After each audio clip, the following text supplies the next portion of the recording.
Fala galera do canal, aqui é o professor Rogério Silva do canal História para Todos.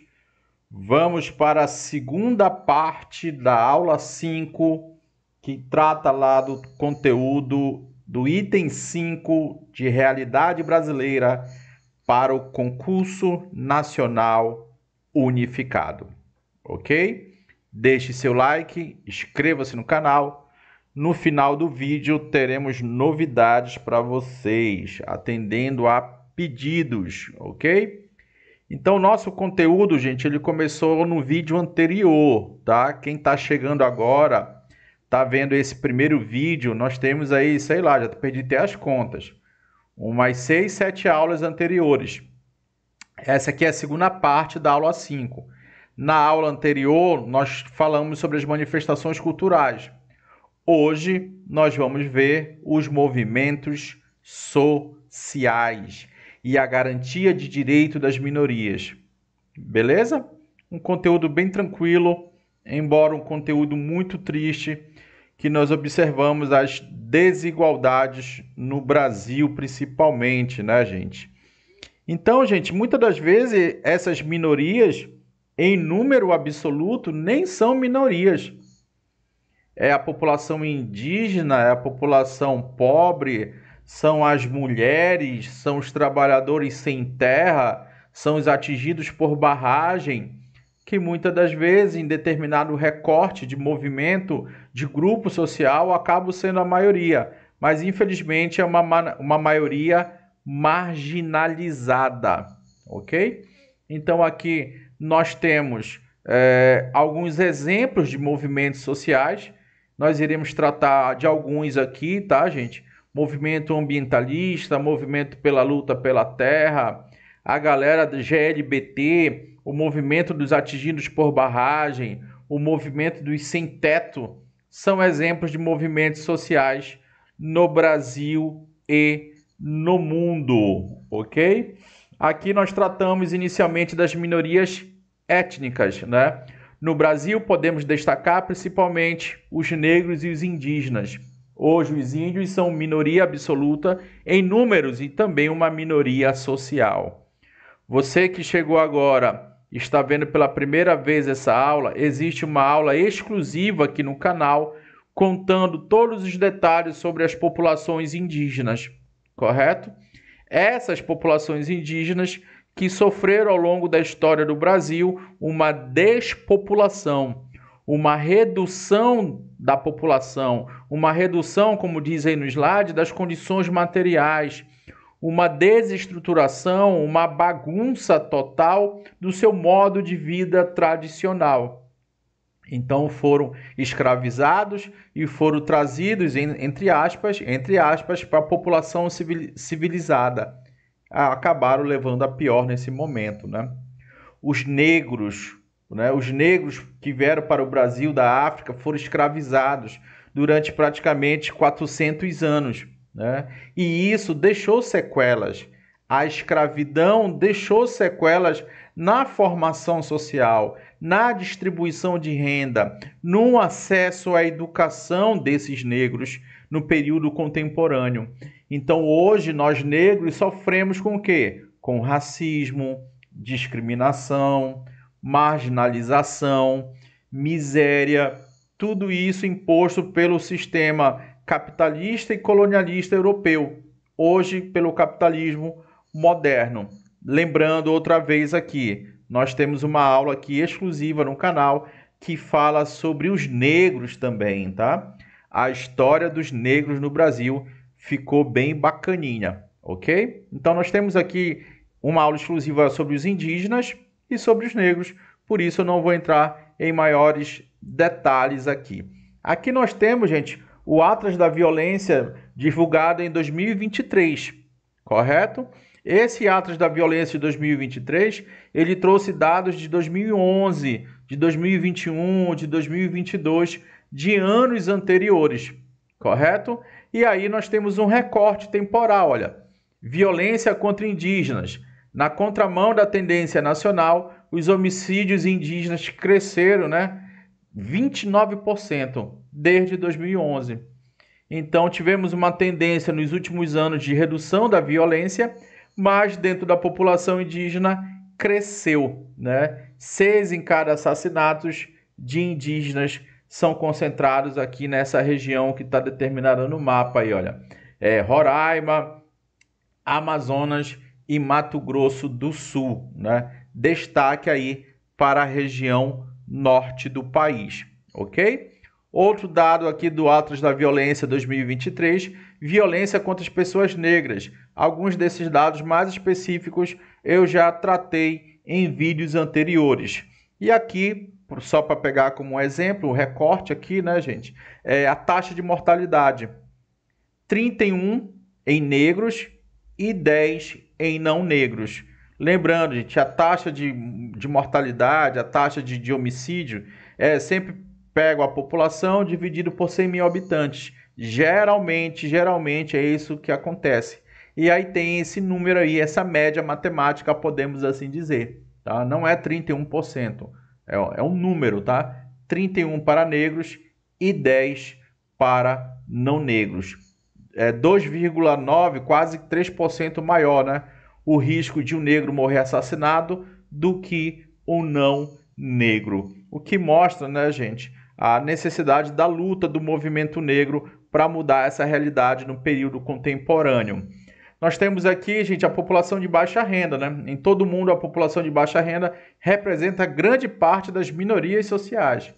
Então, essa expressão minoria, muitas das vezes, é uma expressão metafórica, né? Minorias sociais é metafórica porque muitas das vezes, muitas das vezes, acaba sendo a maioria, né? A política e os espaços de poder são pensados no mundo todo para quem? Para os ricos, para os burgueses. Faz uma pesquisa, gente, da declaração de bens dos nossos deputados federais, dos nossos senadores. Dificilmente você vai ver um assalariado ali. Dificilmente você vai ver um operário. Dificilmente você vai ver um humilde professor, um coletor de resíduos sólidos. Muito difícil, né? Então a política ela é feita para os ricos, pelos ricos. De vez em quando eles aprovam umas leis só para fazer a média com as populações mais humildes, né? Por menores que sejam as desigualdades sociais em um lugar ou outro, sempre haverá pobreza, enquanto houver a manutenção dos sistemas econômicos como tais como estão, né? A organização do sistema capitalista. Então, para haver rico, sempre terá que ocorrer a pobreza, né? A diferença, né, gente, que ocorre é o pobre do primeiro mundo para o pobre do terceiro mundo, né? Para os países em desenvolvimento. A renda do pobre no país de primeiro mundo é bem maior do que de um pobre em um país em desenvolvimento, né? As massas de populações pobres vivem mal em todo o mundo, em especial os países em desenvolvimento, como eu acabei de falar aqui para vocês, né?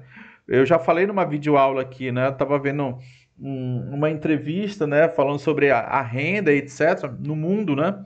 Você vê, vamos supor, um senador na Dinamarca, ele ganha 20 mil reais e o pedreiro ganha 9 mil reais. A diferença não é tão grande. É grande? É, mas não como no Brasil, que um senador ganha 50 mil e o pedreiro ganha 3 mil.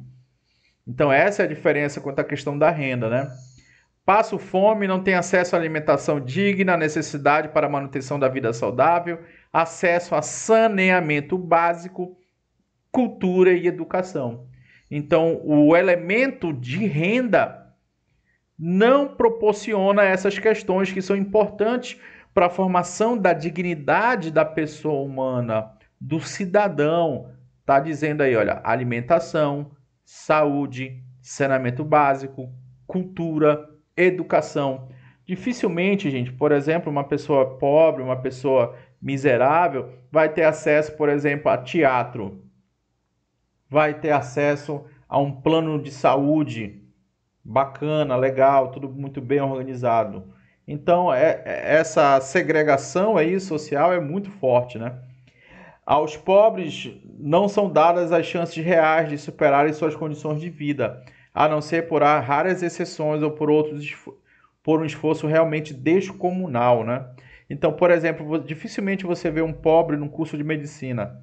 Ah, professor, eu conheço a minha vizinha aqui do lado, ela faz medicina. O pai dela é motorista de ônibus, a mãe dela é uma secretária do lar. Sim, gente, ela conseguiu muito bem, mas como está dizendo aqui, olha, pelo um esforço descomunal. Então é um ponto fora da curva, é uma exceção, né? O sistema educacional, o sistema capitalista, ele é constituído de bases para manter essas desigualdades, principalmente na questão da educação, gente.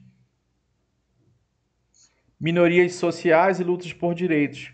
Vamos falar aqui de movimentos sociais, né? Lembrando, gente, os movimentos ambientalistas, a WWF, Amazon, tanto faz, né? Nós temos as ONGs que atuam na Amazônia, algumas desonestas, não podemos mentir, mas 99% das ONGs são honestas.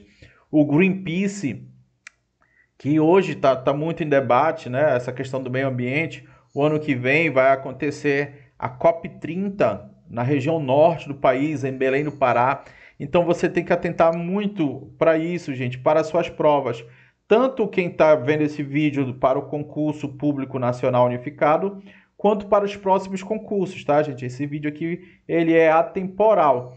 Então nós temos aqui, gente, eu trouxe para vocês alguns exemplos de movimentos sociais, tá? Movimentos sociais que, caminhando aí na história, foram, graças a Deus e graças a muita luta, conseguindo algumas conquistas, tá? Tendo alguns ganhos, principalmente no grupo dos trabalhadores, correto? Então aí nós temos o movimento abolicionista, que lutou pelo fim da escravidão, inclusive com a forte participação das mulheres, tá? No século XIX, o que veio a promover a abolição em 13 de maio de 1888. Depois, esse movimento se transformou no movimento negro pela introdução do negro na sociedade. Nós temos uma videoaula aqui falando sobre tudo isso, sobre os negros, correto? Por isso que eu deixei bem abreviado aqui. Volte aí uns 3, 4 vídeos que você vai ver aqui no canal. Eu fiz uma playlist para vocês de realidade brasileira. Movimento feminista. Muitas das vezes nós lemos, ouvimos falar, às vezes até mesmo dentro do nosso núcleo de amizade, de família, como o movimento feminista ele é feio, como o movimento feminista ele é incorreto, né? Como o movimento feminista ele apela para as questões sexuais. E quando você estuda a fundo o movimento feminista, você vai ver que ele é muito mais complexo, né? Que pouco ou em raros momentos ele passa por essas questões que muitas das vezes as pessoas lembram do movimento feminista apenas os protestos das mulheres, por exemplo, nos Estados Unidos, com os seios e pro lado de fora, né, para fora, sem qualquer blusa e usando mini saias, como por exemplo aconteceu para fazer críticas à guerra do Vietnã. Então o movimento feminista ele é muito mais longo, muito mais complexo e muito mais importante. Não podemos ter uma visão reducionista desse movimento, correto? É um movimento que luta contra a misoginia, claro, né, em favor da igualdade de gênero, o tratamento igualitário entre homens e mulheres. Vários movimentos feministas se diferem em épocas ou até mesmo coexistindo nos mesmos momentos históricos. Ou seja, o movimento feminista, gente, ele é altamente heterogêneo, né? Atuando na área da ciência, na área da participação política, no acesso à educação, pela questão do aborto. Então ele é muito, muito grandioso, né? Os primeiros ideais feministas insurgiram na passagem do século XVIII, né? 18, 19, 20. Já observamos traços desse movimento feminista, gente, lá na Revolução Francesa. E aí nós temos alguns exemplos de lutas desse movimento, né? Direito ao voto, a participação feminina na política, direito à liberdade sexual, né? Ou causas específicas, como, por exemplo, dentro do movimento das mulheres negras. Então, novamente aqui, gente, o Atlas da Violência para você ver como as mulheres sofrem ao longo da história, né? Violência contra as mulheres. Mais de 49 mil mulheres foram assassinadas entre 2011 e 2021. 4.603 homicídios femininos projetados para 2021, uma taxa superior de 19%. Em 10 anos, a taxa de homicídio feminino aí, olha, 4,72% aumentou, e aumentou na residência, e fora da residência, menos 31%. Aí houve uma redução. Então, olha que absurdo, gente. Onde a mulher deveria se sentir segura, dentro da sua residência, dentro da sua casa, é onde ela mais sofre com homicídio. Esse é um dado muito triste do Atlas da Violência do Brasil 2023. Então nós temos aqui o movimento feminista aqui na Revolução Francesa, pela Olympier, aí, a feminista que acabou guilhotinada durante essa revolução. Deixa eu ver se eu lembro aqui, 1879, se não me engano, né? Já lutava pelos direitos humanos das mulheres. E isso acabou influenciando, anos depois, uma declaração, né, de proteção universal respaldado pela ONU, se não me falha a memória, em 1975. Eu trabalho isso em direitos humanos.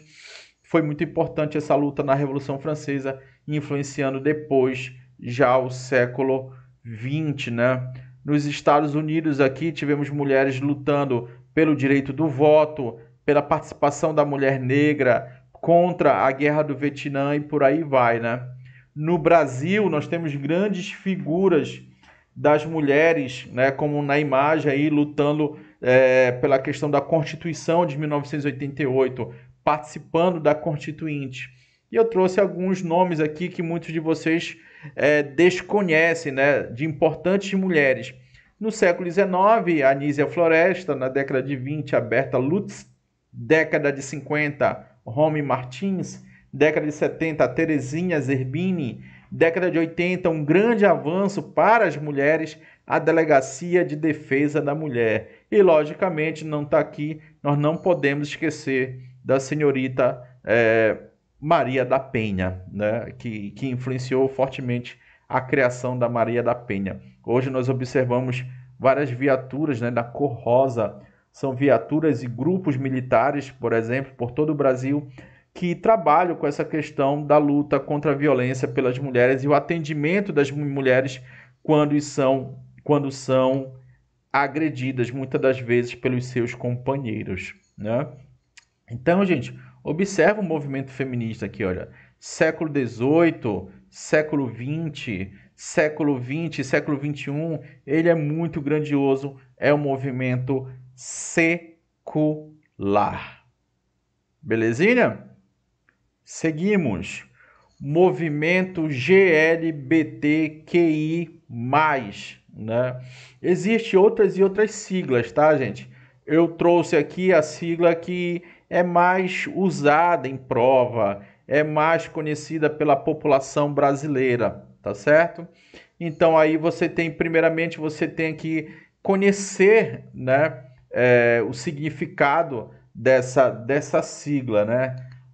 L de lésbica, G de gays, B de bissexual, T de transgênero, né? Identidade de gênero, também chamada de pessoas trans, queer, ou queer, posso estar errando na pronúncia, né? São aquelas que transitam entre as noções de gênero, que, como é o caso das drag queen, intersexo,